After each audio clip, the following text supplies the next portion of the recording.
aux 4 dernières années, c'est tout l'apport des CMS et l'apport des composants dits Web 2 sur les aspects de publication dans les portails documentaires. On va développer ce qu'a apporté à un SIGB classique ou à un produit JET classique un CMS, c'est-à-dire un produit de composition beaucoup plus évolué qui va permettre de dynamiser toute la partie publication et présentation des informations.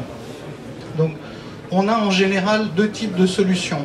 On a des solutions qui sont des produits documentaires classiques de gestion, c'est-à-dire système de base de données, on va dire documentaire avec moteur de recherche en général intégré, et en frontal, un composant qui est un CMS. Ça, c'est le premier type de solution, c'est-à-dire que le SIGB est derrière, il est vu comme un composant enfichable, un plugin du CMS.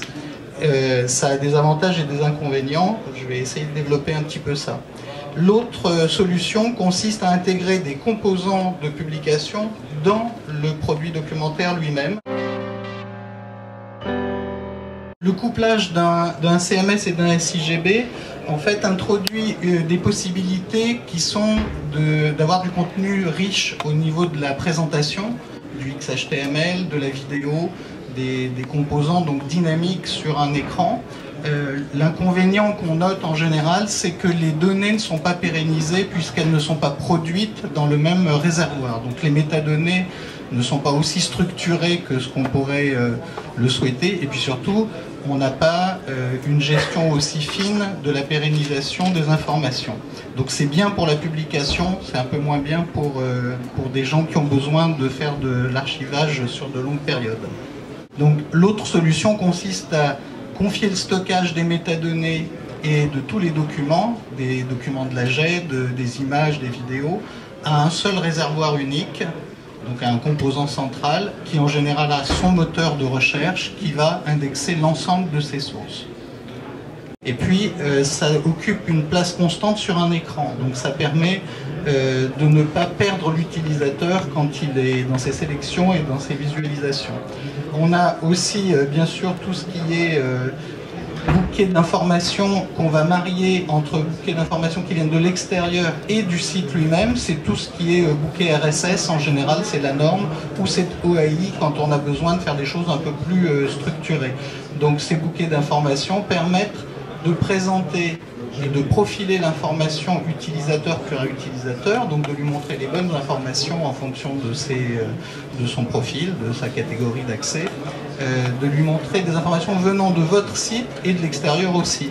Donc ça permet d'uniformiser toutes ces présentations. On va trouver aussi des niveaux de recherche multifonds, c'est ce qu'on voit en haut à droite là, dans la recherche multibase.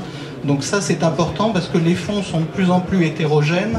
Cette option de recherche multibase, elle peut être plus structurée que ce que vous voyez là où il n'y a qu'un champ de recherche, et elle peut vraiment ramener des informations tout à fait pertinentes.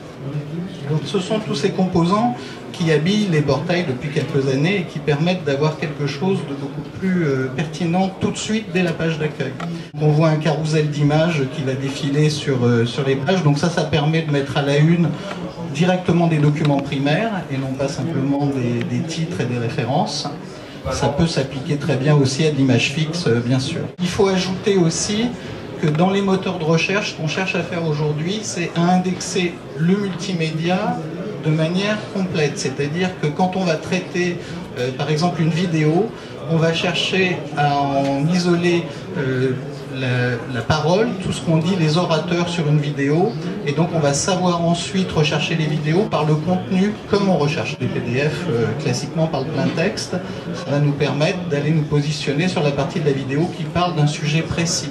Donc on va aussi analyser les bancs titres, les sous-titres, donc faire de la reconnaissance type OCR sur de la vidéo.